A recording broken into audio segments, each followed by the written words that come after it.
Hai, Assalamualaikum warahmatullahi wabarakatuh. Perkenalkan, nama saya Gandhi Sibitri, berasal dari Prodi S1 Keperawatan semester 3 Universitas Muhammadiyah Kudus. Nah, di sini saya akan menjelaskan tentang perawatan postpartum dan perawatan perineum kepada ibu setelah melahirkan. Saksikan videonya ya. Teman-teman di sini tahu nggak kenapa sih ibu setelah melahirkan itu harus dilakukan perawatan postpartum dan perawatan perineum? Pemeriksaan postpartum ini tujuannya adalah untuk menentukan status kesehatan si ibu dan untuk mengidentifikasi penata laksanaan serta edukasi sesuai dengan kebutuhan ibu setelah melahirkan. Sedangkan tujuan dari pemeriksaan perineum ini adalah untuk mencegah terjadinya infeksi di area genital ibu setelah melahirkan. Untuk melakukan pemeriksaan postpartum dan pemeriksaan perineum, kita membutuhkan beberapa alat. Salah satunya adalah stetoskop untuk tensimeter, kemudian termometer seperti ini, hand sanitizer yang paling penting, perlak pengalas, derpet, bengkok, balut untuk ibu, set vulva hygiene juga.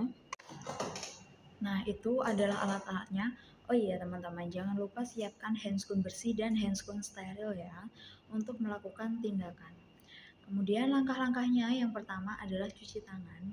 Cuci tangan bisa menggunakan sabun, bisa menggunakan hand sanitizer. Cuci tangan 6 langkah seperti ini, kemudian punggung tangannya, kemudian seperti ini, teknik mengunci jempolnya dibersihin, kemudian menguncup dan diputar-putar ke telapak tangan.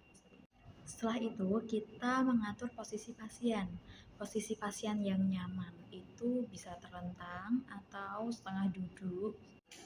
Setelah posisi ibu nyaman, kita tanyakan apakah ibu merasa pusing atau tidak, apakah ibu merasa nyeri atau tidak, apakah ibu merasa ada komplikasi urin atau tidak, seperti itu. Kemudian kita juga tanyakan tentang riwayat kehamilan sebelumnya, apakah ibu sebelumnya sudah pernah melahirkan atau belum, kemudian apakah sebelumnya ibu melahirkan secara normal atau sesar atau ada masalah apa, seperti itu. Kemudian kita juga jangan lupa tanyakan tentang masalah sosial budayanya si ibu, apakah di rumah ada pantangan untuk makan makanan tertentu atau tidak. Nah, sesudah mengkaji si ibu, setelah kita melakukan anamnesa kepada si ibu, kita melakukan TTV. Setelah dilakukan pemeriksaan TTV, kita lakukan pemeriksaan konjungtiva kepada ibu. Apakah ibu mengalami anemia atau tidak? Pemeriksaan konjungtiva ini biasanya dilakukan dengan memegang kelopak mata ibu seperti ini, saya contohkan. Kemudian si ibu dituntun untuk melihat ke atas seperti ini. Nah, jadi kita bisa mengetahui ibu ini terkena anemia atau tidak dari si konjungtiva ibu ini. Kalau ibu mengalami anemia, konjungtiva itu biasanya berwarna putih pucat karena kehilangan banyak darah setelah melahirkan, seperti itu ya. Kalau ibu ini tidak terkena anemia, biasanya warna konjungtiva si ibu ini warnanya pink seger gitu. Kita melakukan pemeriksaan inspeksi kepada payudara si ibu. Maaf ibu, kami akan melakukan pemeriksaan payudara ibu.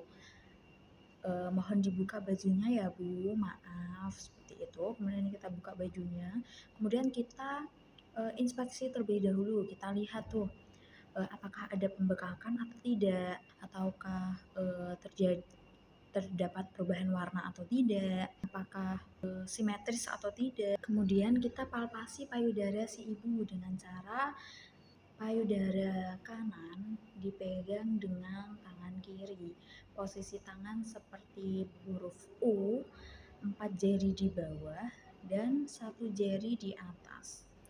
Jarinya memencet pada bagian areola, jangan di bagian puting. Kalau di bagian puting, ini rasanya akan sakit banget. Jadi ini memencetnya di bagian areola saja. Ini ditarik ke belakang seperti ini, kemudian dipencet seperti ini ya. Ini tujuannya untuk mengetahui apakah ASI ibu udah keluar atau belum.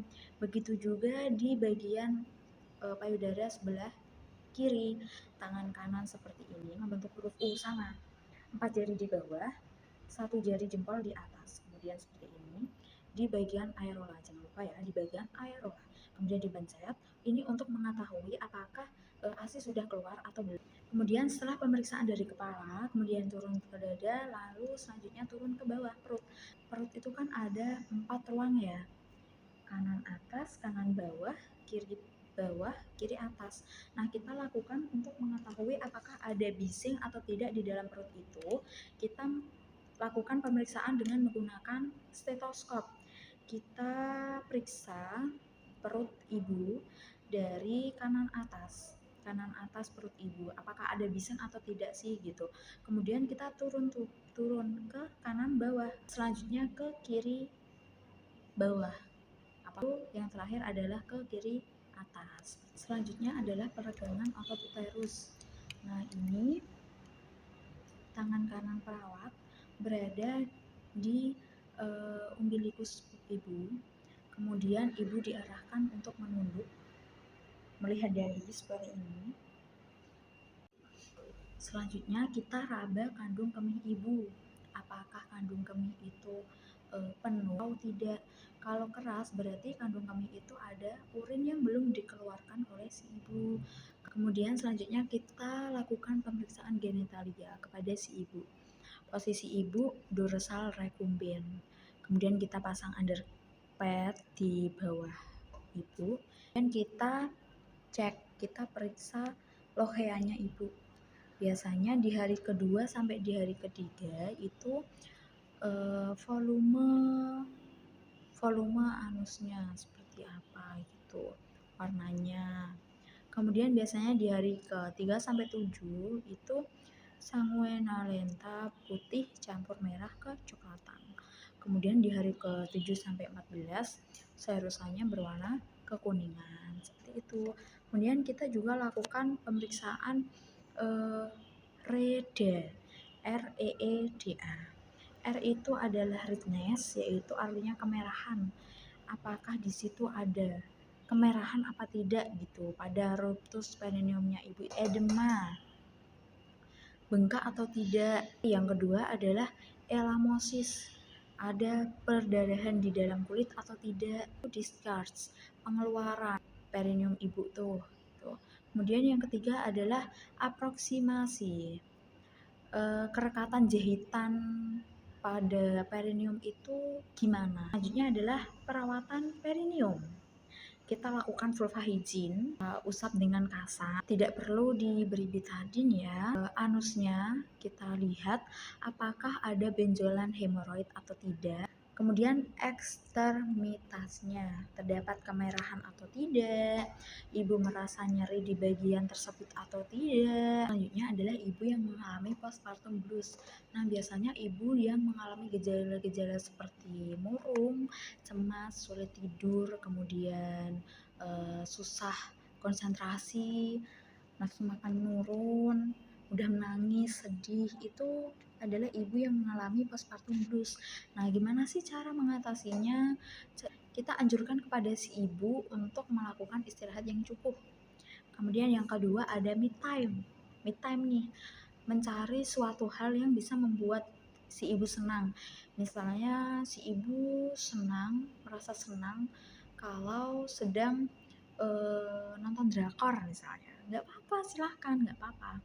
Kemudian jika pengen mendengarkan musik, nggak apa-apa.